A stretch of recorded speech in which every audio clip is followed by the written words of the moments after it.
Bloomberg Audio Studios. Podcasts, radio, news. Good morning, I'm Nathan Hager. And I'm Karen Moscow. Here are the stories we're following today. And Karen, that jump in oil this morning comes as President Donald Trump is ramping up pressure on his Russian counterpart Vladimir Putin to negotiate an end to the war in Ukraine. The U.S. has announced sanctions on Russia's biggest oil producers, state-run giant Rosneft and Lukoil. The sanctions mark a U-turn for President Trump, who just last week announced he wanted to meet with Putin in the coming weeks. Now he says he doesn't want a wasted meeting. We canceled the meeting with President Putin. It didn't feel right to me. It didn't feel like we were going to get to the place we have to get, so I canceled it. But we'll do it in the future. Mr. President, can you tell us a little bit about why you're elevating sanctions against Russia right now? I just felt it was time. We've waited a long time. I thought that we'd go long before the Middle East. That was President Trump speaking at the White House. And this morning, the European Union has joined the U.S. with its own new sanctions package targeting Russia's energy infrastructure. We have new developments, Nathan, this morning on the trade front. China says Vice Premier He Lifeng plans to meet with U.S. officials, including Treasury Secretary Scott Bessent in Kuala Lumpur tomorrow for the next round of talks. The trade truce that's currently in place is set to expire on November 10th. The meeting comes as both sides have escalated retaliatory measures in recent weeks.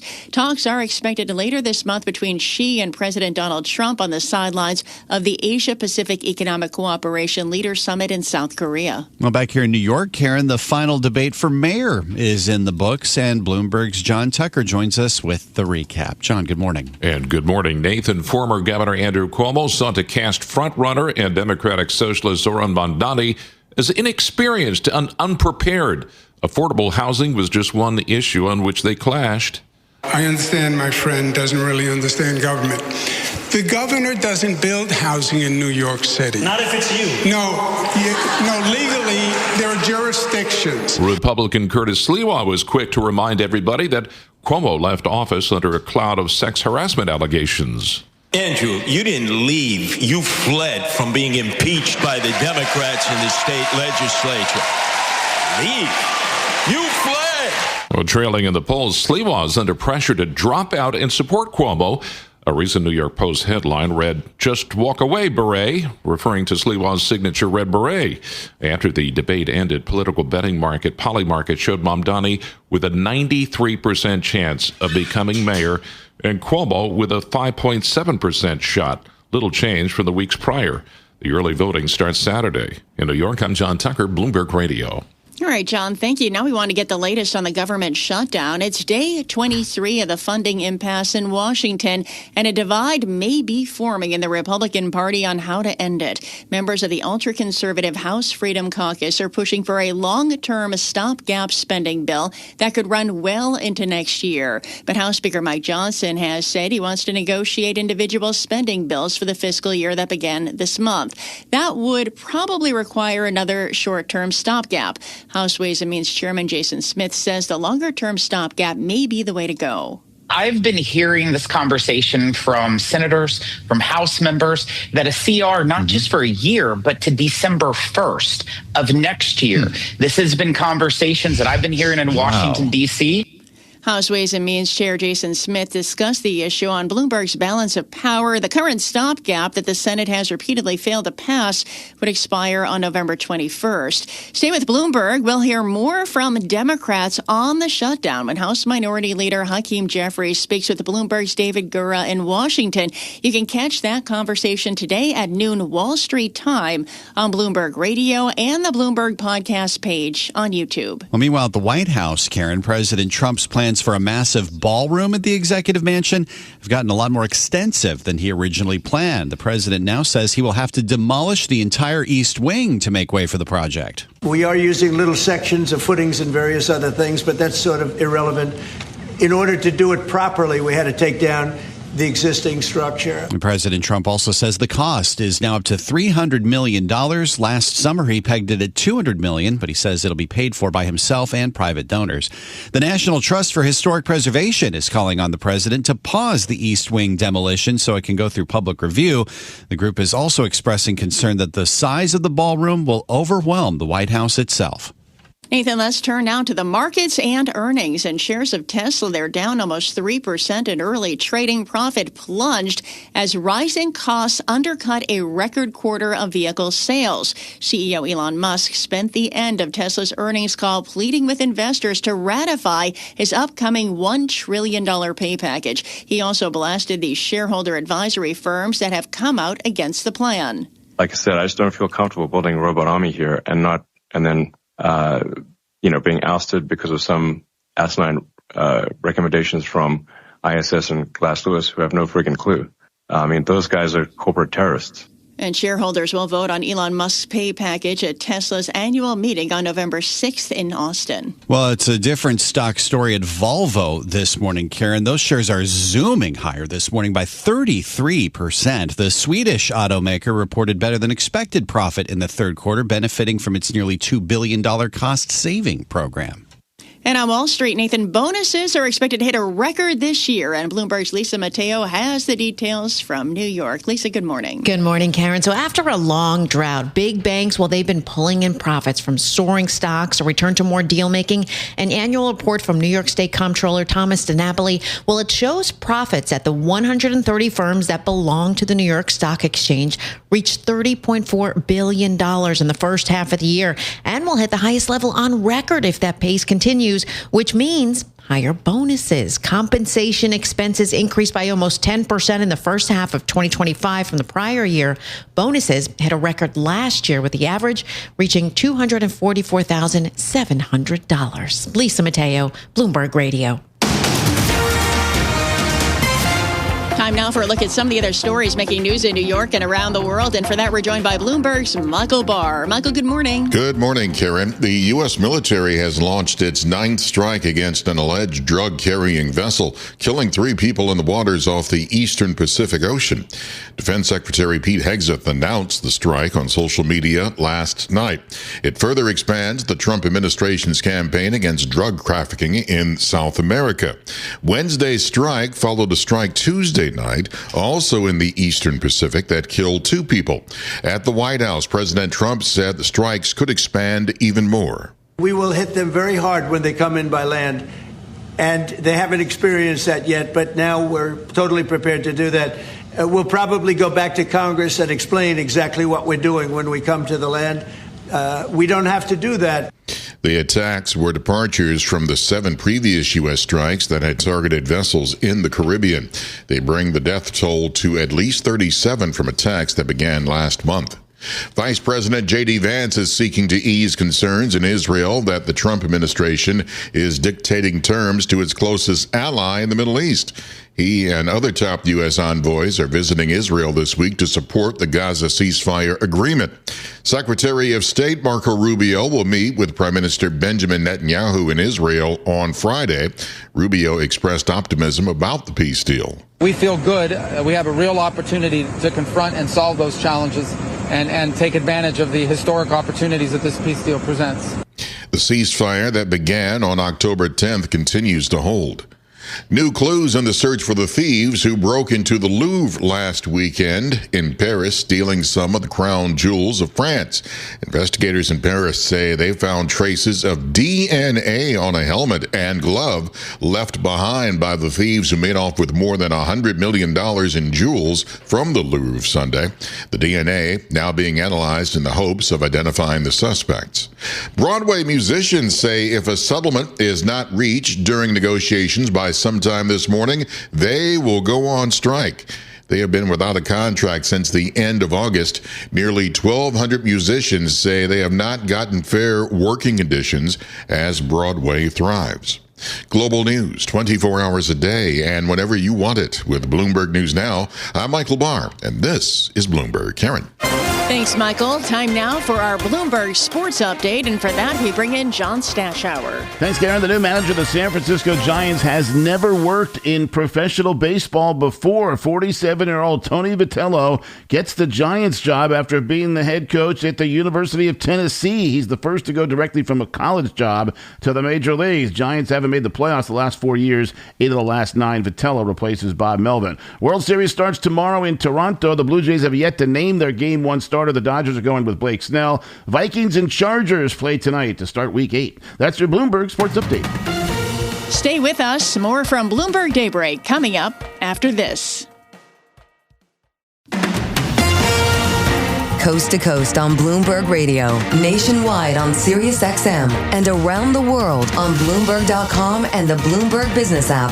This is Bloomberg Daybreak. Good morning. I'm Nathan Hager. It is a major new bid to pressure Russia to end its war in Ukraine, a major reversal for President Trump, slapping sanctions on Russia's two biggest oil producers, Rosneft and Lukoil, to try to bring Vladimir Putin to the table with Ukraine's Volodymyr Zelensky. These are tremendous sanctions. These are very big. Those are against their two big oil companies. And we hope that they won't be on for long. We hope that the war will be settled. That was President Trump announcing the sanctions at the White House. For more, we're joined this morning from Brussels by Bloomberg's Richard Bravo.